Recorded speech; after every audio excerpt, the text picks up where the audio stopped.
22 साल कबल अपनी सवारी न रखने वाले आज बैरून मुल्क जायदादों के मालिक हैं। चेयरमैन नैब का बयान। सिंध असेंबली में ऑपोजिशन और हुकूमत के दरमियान गर्मा गर्मी। 18वीं तरमीम के तहफ़्फ़ुज़ के लिए हर हद तक जाएंगे, वज़ीर आला सिंध ने खबरदार कर दिया। पीपल्स पार्टी को 18वीं तरमीम पर खदशात क्यों हैं? पूछेंगे रहनुमा तहरीक इंसाफ डॉक्टर उमेश कुमार से, वज़ीर तवानाई सिंध इम्तियाज शेख से और दफाई तज्ज़िया का शाहिद लतीफ से।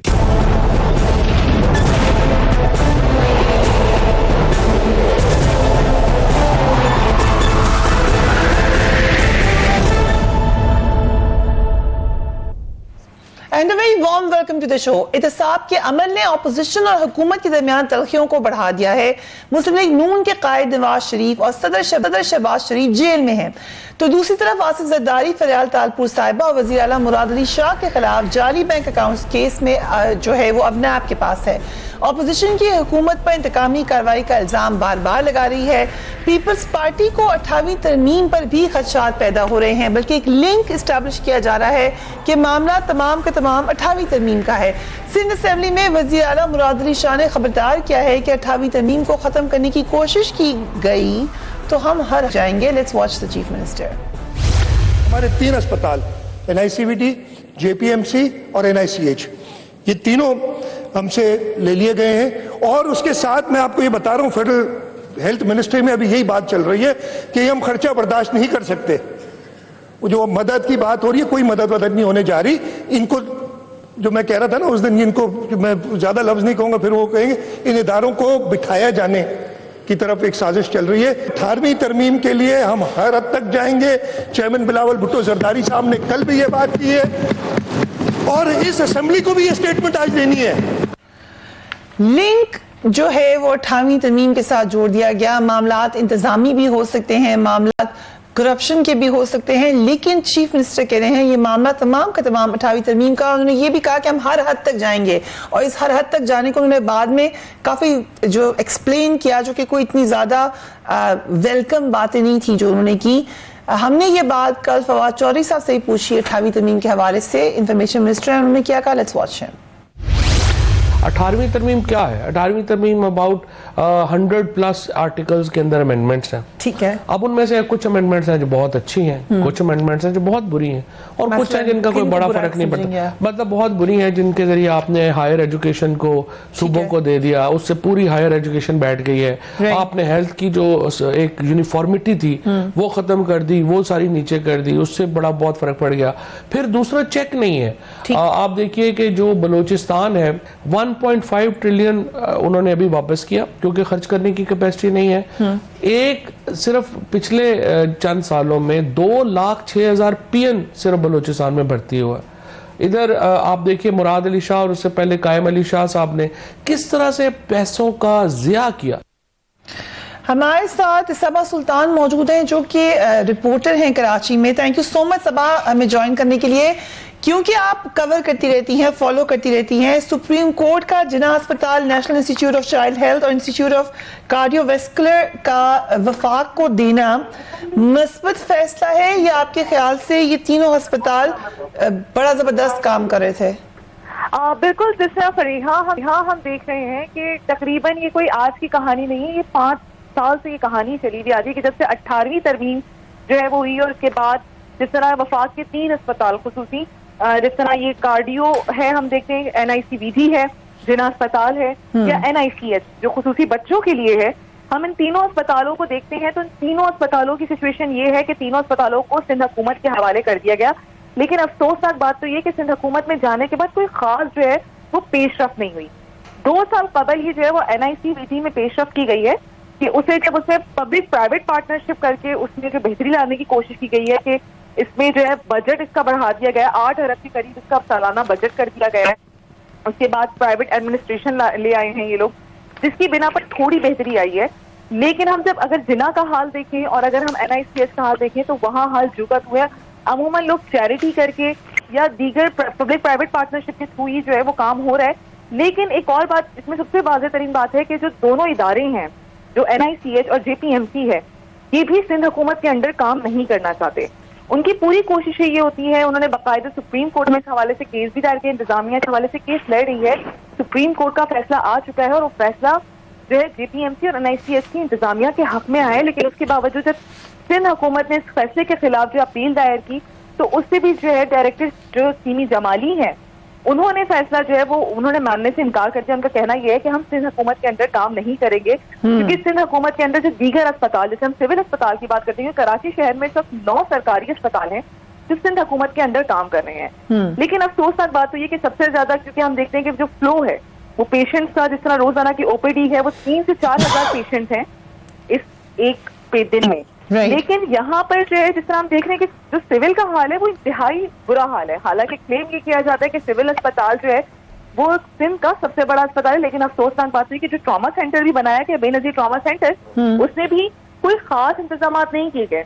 अभी भी पेशेंट जो है, मुताबिक पेशेंट जो सिविल से वो जिना शिफ्ट किए जाते हैं और मेजॉरिटी दीगर 9 अस्पताल हैं उनसे भी पेशेंट जिना ही जो है वो मूव किए जाते हैं ट्रीटमेंट के लिए। ठीक है, वो कोशिश उनकी यही है कि हमें, उनकी पूरी इंतजामिया की पूरी कोशिश है कि हमें सिंध हुकूमत के अंदर किसी भी सूरत में ना दिया जाए। Right, so very interesting analysis जो आपने हमें बताया वहाँ की जो ऑन ग्राउंड सिचुएशन है। इम्तियाज शेख साहब, वज़ीर आला सिंध ने कहा कि आइन कहता है कि सेहत सूबाई मामला है और हम अपना हक किसी को नहीं देखेंगे, लेकिन एडमिनिस्ट्रेशन भी तो जरूरी है। अगर यही अस्पताल सिंध हुकूमत ने सही दुरुस्त तरीके से चलाए होते तो फिर शायद ये ना आता दिन। शुक्रिया आपका। लेकिन सबसे पहले तो आपकी रिपोर्टर जो हैं उनसे मैं इख्तलाफ करूंगा कि उनकी हालत अस्पतालों की ख़राब है। ना, अस्पतालों में बहुत बेहतरी आई है। जहां 40 करोड़ का बजट था 50 करोड़ का, वहां तकरीबन 6-7 अरब रुपए का बजट रखा गया है और सिर्फ चंद डॉक्टर्स थे जिन्होंने कोर्ट में केस किया था, न कि मरकजी हुकूमत ने। वो तो हथियार फेंक के बैठे, उन्होंने तो मतलब बजट, जी हाँ, बजट इस्तेमाल भी और वो जी, और जो सीमी जमाली साहबा जो हमारी बहन हैं जो वहाँ डायरेक्टर हैं, इंतज़ाम भी उन्हीं के हवाले है, डायरेक्टर भी वही हैं पूरी JPMC की। तो मतलब अगर बेहतरी भी आनी है तो उन्होंने आई और उन्होंने बेहतरी लाई है। ऐसी बात नहीं है कि उन्होंने बेहतरी नहीं है। सिंध हुकूमत की कोशिशों की वजह से NICVD का तो आप अंदाज़ा करें कि पूरे मुल्क से लोग वहाँ आते हैं और फ्री इलाज होता है। और ये भी एक बहुत बड़ी चेंज है जो कि मतलब शायद पूरे पाकिस्तान में कहीं नहीं होती। और जिना अस्पताल को मतलब सीमी जमाली साहबा, डॉक्टर साहबा चला रही हैं और बहुत अच्छा चला रही हैं। और हाँ, उनके अपने मसले मसाइल हैं प्रमोशंस के, जो फेडरल गवर्नमेंट के और प्रोविंशियल गवर्नमेंट के हो सकते हैं। लेकिन सबसे अहम बात है पाकिस्तान का आइन।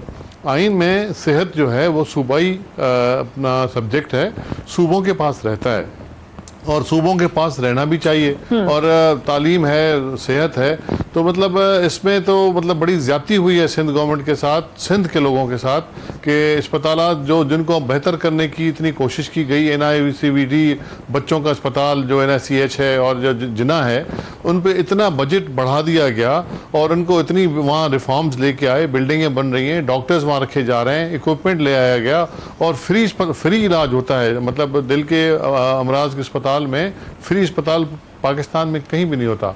वहाँ मतलब ये सेहत के मरकज़ को, सेहत के सब्जेक्ट को छीन के वापस फेडरल गवर्नमेंट को देना, ये मतलब मैं तो कहता हूँ अपना चीफ जस्टिस साहब जो थे साकिब निसार साहब का सबसे बड़ा कंट्रोवर्शियल फैसला होगा। उन्होंने जो जिस तरीके से फैसला दिया है, हम समझते हैं कि सिंध के लोगों के साथ और आइन के से मतलब ऊपर करके उन्होंने फैसला दिया है। आइन को मतलब उन्होंने बाला ताक रख के फैसला दिया है।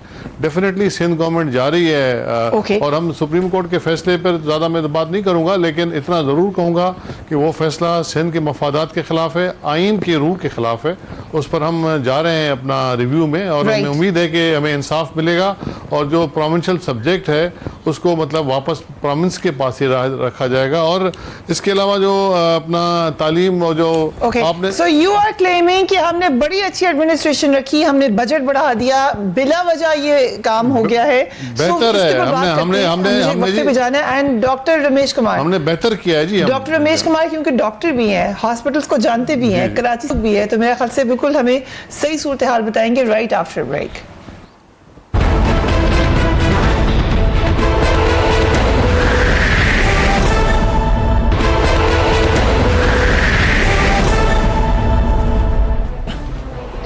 And welcome back. Doctor Ramesh Kumar, Sindh हुकूमत की जानिब से ये तासुर दिया जा रहा है कि कराची के 3 अस्पतालों को वफाक के हवाले करना 18वीं तरमीम पर हमला है। देखें, पहली चीज तो ये कि आपकी रिपोर्टर ने जो रिपोर्ट्स दी बिल्कुल परफेक्ट रिपोर्ट्स दी है। और थैंक यू फॉर मैं उसको, और इस तरीके की रिपोर्टर जो है वो मैं तारीफ करूंगा उसके आगे। प्लीज कीजिए। दूसरी, अब तक के सारे रिपोर्टर्स ऐसे ही हैं, बिल्कुल परफेक्ट। जिना हॉस्पिटल, NICH, NICVD, मैंने खुद वहां से हाउस जॉब किया और मैंने सिंध में मेरा 5-6 साल में वहां पे ही रहा, उधर ही शाह लतीफ हॉस्टल में, और मैं उधर से पढ़ा हूँ। जिना हॉस्पिटल वो हॉस्पिटल थी उस वक्त, 95 की बात है, 90 से 95 तक की बात है, कि वो पाकिस्तान का एक रोल मॉडल था, ऐसी हॉस्पिटल थी। और आज भी जिना हॉस्पिटल ऐसी है, मगर दूसरी हॉस्पिटल अगर सिंध गवर्नमेंट की परफॉर्मेंस होती तो दूसरी हॉस्पिटल भी शो होती, मगर वो नहीं होती। मगर एक मैं आपको बात क्लियर करूं, 18th अमेंडमेंट को छेड़ना PTI की गवर्नमेंट की एजेंडा ही नहीं है। जो बार बार ये डाइवर्ट करने की बात जो हो रही है चीफ मिनिस्टर साहब की तरफ से कि 18th अमेंडमेंट को छेड़ा जड़ा है, ये जो हॉस्पिटल्स के हवाले से जो हॉस्पिटल की जो मैनेजमेंट थी उसने कहा कि ये हम, और आज से नहीं कहा कि ये तो आज से नहीं, आज से नहीं, ये 5 साल से केस चलता आ रहा है। मैडम सिमी जमाली ने, तस्नीम जो प्रोफेसर थी वहां पे, उन सब लोगों ने यहाँ पे मूव किया कि ये हम हॉस्पिटल, क्योंकि हेल्थ जो है वो वहाँ पे जो मिनिस्ट्री चल रही है वहाँ पे बहुत करप्शन के इश्यूज हैं, मैनेजमेंट मिसमैनेजमेंट के इश्यूज हैं, हम वहाँ पे नहीं जाना चाहते हैं। फिर भी चीफ जस्टिस साकिब निसार अकेले ने फैसला नहीं दिया, हमने बजट बढ़ा दिया, हमने हालात बड़े अच्छे कर दिए। साकिब निसार अकेले ने फैसले नहीं दिया, 5 जजों की लार्जर बेंच ने फैसला दिया। तो ये फैसला आया जुडिशरी के हवाले से। अगर आज भी प्रोविंशियल गवर्नमेंट उसके रिव्यू में जाती है, जाए रिव्यू में, तो आसिया बीबी का केस था, रिव्यू में गए, और इस तरीके से इनको भी आपको पता है अस्पतालों के हालात का क्या सही रिजर्वेशंस थी? मैं समझता हूं कि एक मुझे सिर्फ एक चीज का है, मैं क्योंकि केस में मौजूद था, ठीक है, और जिना हॉस्पिटल से मेरा भी लिंक था, और मैं इत्फाकन से मेरे 2 मरतबा हियरिंग जब हुई, मैं खुद केस में उस टाइम मौजूद था, मेरे भी ह्यूमन राइट्स के केस लगे हुए थे। तो मेरा ये जरूर है कि जो वहां पे बच्चे पढ़ रहे हैं, क्योंकि 5-6 हजार बच्चों का फ्यूचर वहां से जुड़ा हुआ है, उन बच्चों के बारे में जरूर सोचा जाए कि उन बच्चों का फ्यूचर डिस्टर्ब नहीं हो। कैसे डिस्टर्ब होगा? उसकी जो मैनेजमेंट है, अगर वो फेडरल गवर्नमेंट के पास आती है, अगर कोर्ट ने ये डिसीजन लिया है, सिर्फ जना हॉस्पिटल का नहीं लिया है, ठीक है, शेख ज़ैद का भी लिया है, राइट, कि अगर पंजाब से, सिंध से, हर जगह से अगर एक hospital as a role model federal government अगर कोई इदारा वहां पे चलाती है, तो उसका मतलब ये नहीं है कि 18th अमेंडमेंट के ऊपर हमला है। ठीक है, आज बहुत सारे ऐसे इंस्टीट्यूट हैं, आज पुलिस सर्जन है हमारा फेडरल गवर्नमेंट की तरफ से वहां पे हर प्रोविंस के अंदर बैठा हुआ है, ठीक है, एयरपोर्ट के अंदर जो ये क्लिनिक्स होती है, आपने कहा कि हमारा एजेंडा ही नहीं है। अभी मैंने आपको इंफॉर्मेशन मिनिस्ट्री की स्टेटमेंट दिखाई, मैं आपको लॉ मिनिस्टर की भी स्टेटमेंट दिखाती हूँ। लेट्स वॉच लॉ मिनिस्टर ने भी क्या कहा था। एक तो 18वीं तरमीम को रिवर्स करने के लिए किसी किस्म का मेरे साथ PTI या उसके एलाइज ने या प्राइम मिनिस्टर साहब ने कोई डिस्कशन नहीं किया। 18वीं तरमीम में बास कंफ्यूजन भी है, ठीक, वो दूर होना चाहिए, क्यों नहीं होना चाहिए। अब जैसे फॉर एग्जांपल एजुकेशन की मिनिस्ट्री है, एजुकेशन की मिनिस्ट्री जो है डिवॉल्व हो गई, हायर एजुकेशन इधर है, फिर अगर सिलेबस पूरे पाकिस्तान का एक होना है तो ये डाइकोटमी है। 18वीं तरमीम में ये आया है कि सर्विसेज पे सेल्स टैक्स जो है वो प्रोविंस लगाएगा और कलेक्ट करेगा, ठीक। अब प्रोविंस ने अगर सारे पैसे खुद खा जाने हैं तो वो एक उसका 90% हिस्सा जो है वो लोकल गवर्नमेंट में जाना चाहिए, और उस लोकल गवर्नमेंट में जाना चाहिए जहां से वो जनरेट हो रहा है। So you're saying कि कोई जो उन्होंने बात की 18th अमेंडमेंट अच्छा भी है, कुछ इश्यूज हैं, मगर उन इश्यूज के हवाले से अगर 18th अमेंडमेंट की बात की जाती है कि प्रोविंशियल गवर्नमेंट को खुद मुख्तियार बनाया जाए, वहां पे लोकल गवर्नमेंट को भी खुद मुख्तियार बनाना था, मगर वो चीजें नहीं हुई।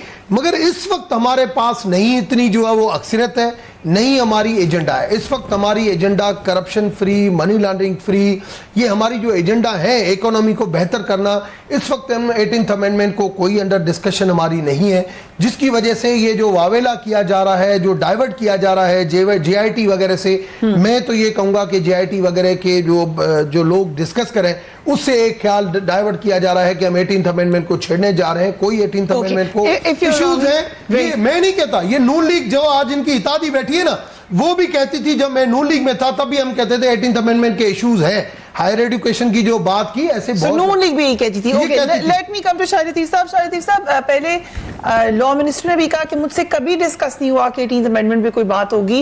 यही बात अभी रमेश कुमार साहब भी कह रहे हैं। सिंध हुकूमत को बार बार 18th अमेंडमेंट के हवाले से तहफ़्फ़ुज़ात क्यों है? देखिए, मैं समझता हूँ कि इसमें कुछ गलत फहमियाँ इस तरह पैदा हुई कि अभी आपने वज़ीर इत्तलात की जो एक फुटेज दिखाई, उसमें भी उन्होंने ये 18th अमेंडमेंट की बात की। उन्हें नहीं करनी चाहिए थी, क्योंकि जब आप विफाकी सतह पर एक बहुत बड़ा ओहदा संभाले हुए हैं और फिर अगर आप ये बात करेंगे तो फिर ये जो डॉक्टर साहब बात कर रहे हैं उनकी बातों में वजन नहीं रहेगा ना। मैं जाती तौर पर समझता हूं कि ये हुकूमत के हक में नहीं है। इतने बड़े बड़े मसाइल जिनसे वफाक इस वक्त जो उसको दरपेश हैं, उसके होते हुए ये छोटे मामलात इनको बाद में देखना चाहिए। और दूसरी बात ये कि इसका वावेला बिल्कुल इसी वजह से मचाया जा रहा है, इसमें इतनी सदाकत नहीं है। वावेला इसीलिए मचाया जा रहा है, ये सिर्फ सिंध की बात नहीं है। बिल्कुल इसमें कोई दो राय नहीं कि वहां वो जो JIT का काम जूं तेज हो रहा है, वो जो बातें सामने आ रही हैं उसके तहत उनकी तरफ से वफाक पर प्रेशर डालने की कोशिश की जा रही है कि हमारे पीछे से JIT वाला जो प्रेशर है। शाहिद लतीफ साहब, ये बात सही है कि JIT का प्रेशर भी है, लेकिन हम लेट्स गो बिट पीछे अगर हम चले जाएं। जिस वक्त इलेक्शन होने से पहले मुख्तलिफ अहम मीटिंग्स हो रही थी, वहां पर यह बात डिस्कस हुई थी, जिसके बाद बिलावल भुट्टो साहब का एक स्टेटमेंट भी आया था, अगर आपको याद होगा, कि हम 18वीं तरमीम को नहीं छेड़ने देंगे। ये इलेक्शन होने से पहले की बात है। तो ये खदशा अभी का नहीं है, ये पुराना खदशा है पीपल्स पार्टी का। नहीं, मैं खदशा मानता हूं। देखें, असल में देखा अगर जाए तो डिस्ट्रीब्यूशन जो है वो एक सबसे डिसेंट्रलाइजेशन जो है वो एक सबसे अच्छा तरीका है कि निचली सतह पर जाकर लोगों की खिदमत की जाए। और यही मामला सूबों और वफाक के दरमियान भी है। इसी के तहत हमने बल्दियाती इंतखाबात भी करवाए।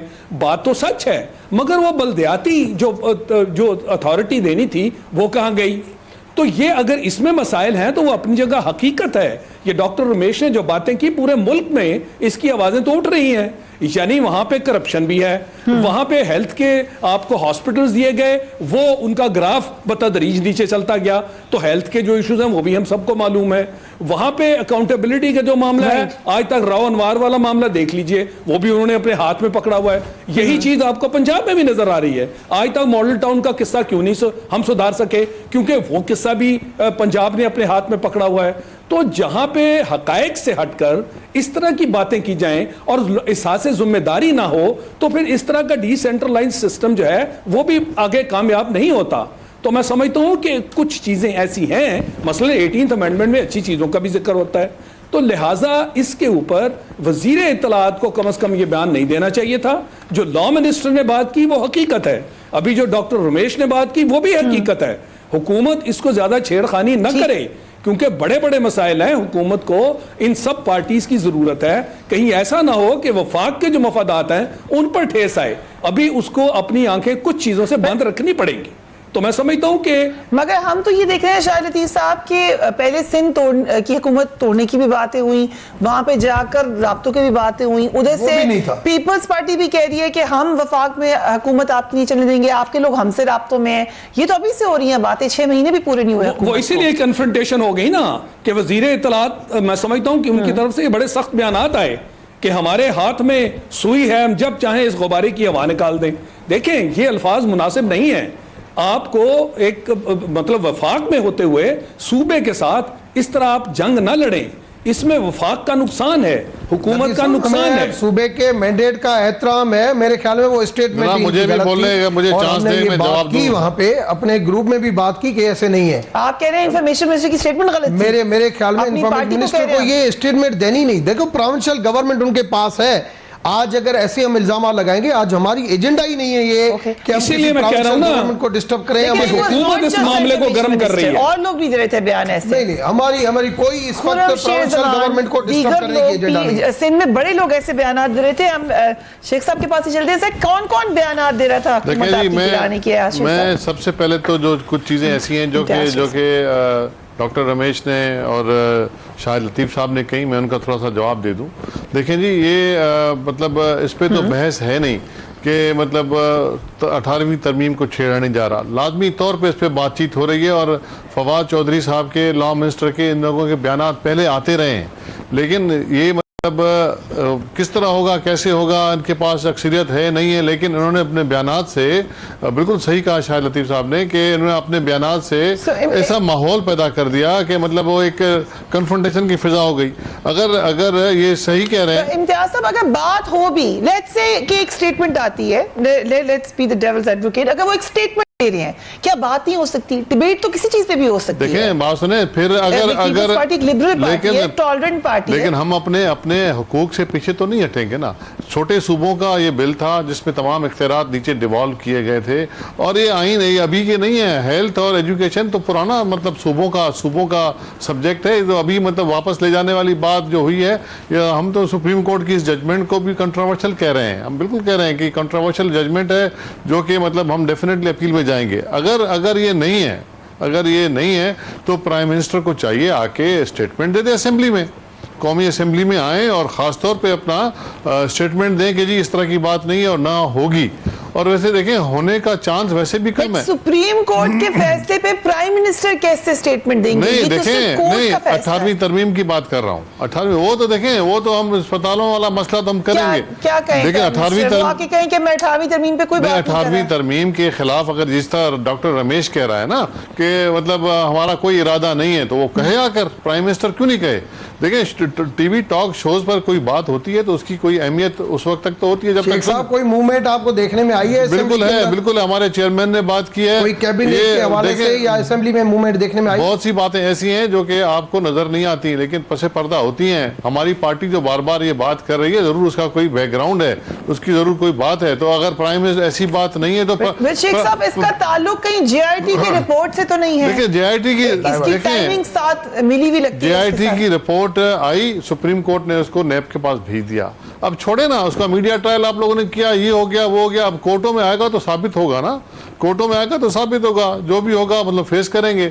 JIT की रिपोर्ट कोई मतलब ऐसी आसमानी चीज तो नहीं है ना कि जिन्होंने 2-4 मरकजी अपना फेडरल गवर्नमेंट के अफसरों ने बैठ के वो एक रिपोर्ट बना दी तो मतलब वो आसमानी कोई किताब के वो हो गए। भाई, अभी एक चीज उन्होंने इल्जाम लगाया है एक पार्टी को, उसका कोई लीगल वैल्यू नहीं है। उसकी लीगल वैल्यू इतनी है कि सुप्रीम कोर्ट ने ये बनाई थी, फिर सुप्रीम कोर्ट ने खुद उस पर जो रिमार्क्स दिए चीफ जस्टिस साहब के, वो भी सब ढके छुपे नहीं है। अब आप थोड़ा सब्र करें, वो नैब के पास गई है, नैब बना के आएगी, कोर्टों में आएगा। ये तो डॉक्टर आसिम की रिपोर्ट, जब आपको याद होगा जब गिरफ्तारी हुई थी 435 अरब रुपए, 460 अरब रुपए की बात हुई थी। अब वो किधर गई बात, किधर गए वो गवाह, किधर गए वो लोग, किधर गए वो पैसे? मैं फिर रिपीट करूंगी कि यूर अ टॉलरेंट पार्टी, बात सुनते हैं बड़ा मीडिया के जमाने में भी यू आर वेरी टॉलरेंट, लेकिन अगर एक कोर्ट का फैसला है उस पर आके चीफ मिनिस्टर आके कह रहे हैं हम किसी हद तक चले जाएंगे, ये थोड़ा सा ज्यादा नहीं। हमने 18वीं तरमीम के बारे में कहा है, चीफ मिनिस्टर ने अस्पतालों के बारे में कहा है कि हम उस पर रिव्यू दाखिल करेंगे, और ये भी कहा है कि मतलब ये मतलब उसको हम समझते हैं कि ये मतलब कंट्रोवर्शियल फैसला है, ये फैसला नहीं आना चाहिए था। हम समझते हैं as a citizen of Pakistan, supreme court के इस फैसले को हम समझते हैं कि सिंध के साथ जाती है, सूबाई खुद मुख्तारी पर ये जाती है। लेकिन चलें, अब सुप्रीम कोर्ट ने फैसला दिया है, उस पर रिव्यू एप्लीकेशन होगी, हम अपने जज्बात, अपना ख्यालात का ज़रूर इजहार करेंगे। लेकिन वो जो CM ने बात की है, वो 18वीं तरमीम पे बात की है, वो बिल्कुल हम उस पर किसी हद तक भी जाने को तैयार हैं, किसी हद तक भी जाएंगे हम। और उस पर अगर डॉक्टर रमेश अपने लीडर साहब को कहें तो आके असेंबली में क्लेरिफाई करें तो मसला खत्म हो जाएगा। अगर असेंबली में आ जाएं, वो असेंबली में आने के लिए तैयार नहीं है अभी, बताया कि लोग बहुत बदतमीजी करते हैं और इस वजह से प्राइम मिनिस्टर नहीं आएंगे। We will take a break and we will be right back.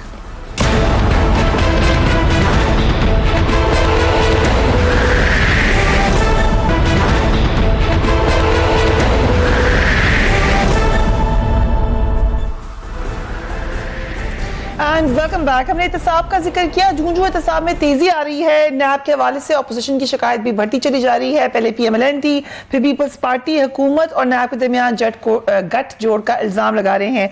हुकूमत खुद भी नैब की कारकर्दगी से कुछ ज्यादा खुश नहीं है, लेकिन नैब के चेयरमैन जस्टिस जावेद इकबाल को भी सियासतदानों से गिला है। वो नैब पर लगने वाले तमाम इल्जामात की तरदीद करते हैं। आज उन्होंने कहा कि जिन लोगों के पास 28 साल कबल सवारी तक नहीं थी, वो आज बैरून मुल्क जायदादों जायदादों के मालिक हैं। अगर इन लोगों से पूछें कि ये सब कहां से आया तो क्या ये हमारा जुर्म है? क्या ये पूछना जुर्म है कि मुल्क के लिए लिया जाने वाला 95 अरब डॉलर का कर्ज गया किधर, खर्च कहाँ हुआ? नैब और ब्यूरोक्रेसी का ताल्लुक किसी ग्रुप, गिरोह, तबके, हुकूमत और किसी सियासी जमात से नहीं है। ब्यूरोक्रेसी को कोई भी गलत कदम उठाने से पहले 10 बार सोचना चाहिए। I come to you Shahid Latif साहब, ये जो कह रहे हैं चेयरमैन नैब, ये we would all like to believe that, लेकिन मसला ये है कि माजी में बहुत सारे मामला ऐसे होते रहे हैं, कोई रेडिकल चेंज नहीं आया कि हम समझें कि नैब एकदम तब्दील हो गया है। सो कॉन्फिडेंस कैसे बिल्ड होगा लोगों का? देखिए, कॉन्फ्रेंस एक ही सूरत में बिल्ड हो सकता है और उसे कहते हैं कारकर्दगी। बात यह है कि कोई बड़े आदमी का नाम बता दें जो आज तक नैब ने पकड़ा हो और उसको उसके मंतकी अंजाम तक पहुंचाया। केसेस तो बहुत सारे खुले हुए हैं, मगर एक तो नैब के अंदर, नैब के कवानीन में कुछ मसाइल हैं जो कि वक्तन फवक्त हम उनको पॉइंट आउट कर चुके हैं। तो लिहाजा नैब के कवानीन को क्यों ना देखा जाए? जब ये किसी केस को पकड़ते हैं तो किसी को शुरू में गिरफ्तार कर लिया जाता है, किसी को इन्वेस्टिगेशन के बाद गिरफ्तार किया जाता है, किसी को इंक्वायरी के बाद गिरफ्तार किया जाता है, किसी को गिरफ्तार ही नहीं किया जाता। तो फिर आप बताइए कि ये इम्पार्शियल ट्रीटमेंट तो नहीं है ना। दूसरी बात, इनका जो प्रोसिक्यूशन का सिस्टम है वो बहुत कमजोर है। शायद इनके पास कमी है उन रिसोर्सेज की जिसके तहत ये अपनी प्रोसिक्यूशन मजबूत नहीं कर पाए। और दूसरी तरफ इतने बड़े बड़े लॉयर, इतने बड़े बड़े जज सामने आ जाते हैं कि वो केस नैब का जो है उस तरह से मजबूत बन नहीं पाता। अदालत ने अपना फैसला जो है वो गवाहों की बुनियाद पर और जो फैक्ट्स हैं उनकी बुनियाद पर करना है। अब आज आप देख लीजिए, वो अल अजीजिया और दूसरा जो केस रेफरेंस बना के नवाज शरीफ साहब का बना हुआ है, वो किस हद तक अदलिया जो है वो नाराज है कि जी आप वो उस मामले में जो भी सपोर्टिंग एविडेंस लाना था वो आप वक्त पे वक्त मांगे जा रहे हैं, वो आप ला नहीं पा रहे। तो जब नैब का अपना मामला इतना कमजोर होगा तो बताएं फिर नैब का नाम कैसे ऊपर जाएगा? और जैसे मैंने कहा कि जब तक इसमें इम्पार्शियल तरीके से सारा काम नहीं होगा कि जहां जहां केसेस हैं उन सब को एक ही लॉ के तहत डील किया जाए, नैब का नाम और नैब की क्रेडिबिलिटी सही नहीं हो सकती। इस चीज की जरूरत है कि अगर आपने नैब के नाम को ठीक करना है तो फिर उसमें कवानीन को भी ठीक कीजिए, जो नैब की ट्रीटमेंट और उसके अंदर प्रोसिक्यूशन की जो कमी है उसको बेहतर कीजिए। तब मैं समझता हूं कि नैब का निजाम जो है उसमें लोगों की क्रेडिबिलिटी और उनका जो एतमाद है वो बढ़ेगा। इंटरेस्ट साहब, ये तमाम लोग शिकायत तो करते हैं, लेकिन इकट्ठे यकजा होकर क्यों नहीं फिर वो तरमीम लाते जिससे बेहतरी हो जाए नैब के अंदर? देखें जी, ये इस तरह की कोशिशें पहले हुई थी लेकिन कामयाब नहीं हुई। जो पॉलिटिकल पार्टीज में फिर उस वक्त इख्तलाफ होते हैं। लेकिन आप देख लें, बिल्कुल शाहिद लतीफ़ साहब ने बिल्कुल सही कहा कि जो अकाउंटेबिलिटी अगर अबव बोर्ड हो और सबके साथ ट्रांसपेरेंट हो और सबके साथ बराबरी के साथ चली जाए तो मतलब किसी को एतराज़ नहीं होगा, कोई भी मतलब अकाउंटेबिलिटी के खिलाफ नहीं है। लेकिन एक तरफ लोग वही जो इंक्वायरी में हैं वो बाहर घूम रहे हैं, वो वज़रा जो मतलब इंक्वायरी में हैं, जो साबिक चीफ मिनिस्टर वो बाहर इंक्वायरी में घूम रहे हैं, जो डिफेंस मिनिस्टर वो इंक्वायरी में बाहर नहीं घूम रहे हैं। लेकिन फिर एक अगर हम ऑल्टरनेट दे दें, मसलन आप लोगों से मांगी जा रही है पीएससी सिंध की चेयरमैनशिप, शमीम नकवी साहब ने खत भी लिखा, आप वो देने को तैयार नहीं है। पहले ये वफाक में ये मसला रहा, अब वो तैयार होकर देने के लिए। जब अगर यही कोई और ऑल्टरनेट भी तो हो जहां हम समझें इनके मामला तय हो सकते हैं, वहां पूछा जा सकता है। देखें जी, मतलब ये अकाउंटेबिलिटी का जो ये प्रोसेस है, ये मतलब पीएससी से तो मसला हल नहीं होगा। और पीएससी जो चलती है, जो कमिटीज चलती हैं वो असेंबली के रूल्स एंड रेगुलेशंस के मुताबिक चलती हैं और हर सूबे की और कौमी असेंबली की और सेनेट की अपने रूल्स रेगुलेशन है, उसके तहत ही वो चलती हैं और उसके तहत ही वो अकाउंट कमिटीज डिस्ट्रीब्यूट होती हैं। तो जो भी फैसला PSC is not the answer, NAB is not the answer. नहीं तो डॉक्टर रमेश को भी नैब आंसर है, लेकिन नैब अकाउंटेबिलिटी अबव बोर्ड करे ना, सबके साथ एक जैसा सलूक करे ना। एक तरफ कुछ लोगों के साथ एक तरीके का सलूक, दूसरी तरफ दूसरे तरीके का सलूक। तो जो उसमें लॉज की अमेंडमेंट जरूरी है, लॉज को देखना चाहिए, उसको कानून को देखना चाहिए, उसको बेहतर करें, बिल्कुल करें, इसमें कोई अकाउंटेबिलिटी के खिलाफ कोई नहीं। सबको मुत्तफिक हो जाना चाहिए। डॉक्टर रमेश, ये सही कह रहे हैं चेयरमैन ने, आपके 25 साल पहले कुछ था नहीं, आज इतने करोड़ों के मालिक हैं ये लोग, ये बात तो सही कर रहे हैं। देखें, पहली चीज ये कि जस्टिस जावेद इकबाल के होते हुए नैब के अंदर कोई इंटरफेरेंस या इन्फ्लुएंस किसी का भी नहीं है। इम्पार्शल अगर वो चीज़ें आपको नहीं मिलती या कोई विक्टिमाइजेशन की ऐसी आपको खुशबू आती है, मैं समझता हूँ वो उनकी कोई रेगुलेटरीज होगी, मगर वहाँ पे हुकूमत की कोई ऐसी नहीं है कि आप जो कह रहे हैं कि वज़रा ऐसे चल रहे हैं या वैसे चल रहे हैं। मगर इस एहतसाबी इदारे को रिफॉर्म की जरूरत है ना। जाके ऑपोजिशन शदीद नाराज है, वो कहते हैं अलीम खान साहब को नहीं पूछा, शहबाज शरीफ साहब जेल में है। वो नैब का अपना नैब किस वजह से नहीं पूछ रही है। मैंने भी एक मरतबा डीजी से पूछा था, उसने कहा था कि वो चीज़ें हमारे पास हैं, इतनी हमारे पास चीज़ें नहीं है। अगर आप समझते हैं कि वो चीज़ें इम्पार्शल तरीके से नहीं है, आप आज भी एक रिफॉर्म के लिए अगर कोई ऐसा कानून लेके आएंगे, मैं समझता हूं एहतसाब के हवाले से पीटीआई की गवर्नमेंट हर वक्त तैयार रहती है अपोजिशन के साथ मिलके काम करने के लिए। सिर्फ इल्जामात की बात में नहीं जाए, मगर डबल सॉर्ट नहीं रखे आप। फेडरल के अंदर पीएससी की चेयरमैनशिप के लिए तो पीटीआई वाले लॉ लेकर आए ना, लॉ लेकर आए पीटीआई वाले। सिंध के हवाले से आप देने के लिए तैयार शेख साहब कह रहे हैं आप लॉ ले आए। देखिए मैं समझता हूं अगर हम लॉ लेके आएंगे, हम भी लॉ लेके आएंगे, हमारी ड्यूटी है रिफॉर्म की, हम लेके आएंगे। मगर हम लेके आएंगे तो फिर ये कहेंगे कि फिर दोबारा इन चीजों को सख्त किया जा रहा है। मैं समझता हूं बैठ के बात करें ना, बैठ के बात करें, हमारी ऐसी कोई ये तो कमेटी बने और हम इस रिफॉर्म के ऊपर जाएं। शेख साहब बिल्कुल मैं चाह रहा हूं कि इस कमेटी हम बनाएंगे आगे चल के, और कमेटी बना के और इस रिफॉर्म के हवाले से जुडिशियल रिफॉर्म हो जाएगी कि कर लेंगे, अब करते हैं कि मगर देख दूसरी लेंगे। चीज आपने बात की, मैं दोबारा आपको कहता हूं कि कॉन्स्टिट्यूशनल अमेंडमेंट हमारा कोई आइडिया नहीं है, और खान साहब नेक्स्ट सेशन के अंदर आएंगे, बताएंगे कि 18th अमेंडमेंट के अंदर वादा है, बताया तो मैं स्टेटमेंट चलाऊंगी। कब आएंगे prime minister of Pakistan next session में, और क्या वो आके 18th अमेंडमेंट की क्लैरिटी दे देंगे? क्योंकि उन्हीं की मिनिस्टर्स की स्टेटमेंट्स की वजह से कंफ्यूजन हो रही है, इस पर सब मुत्तफिक हैं। Do give me your feedback. अपना और अपने घर वालों का ख्याल रखिए। अल्लाह हाफिज।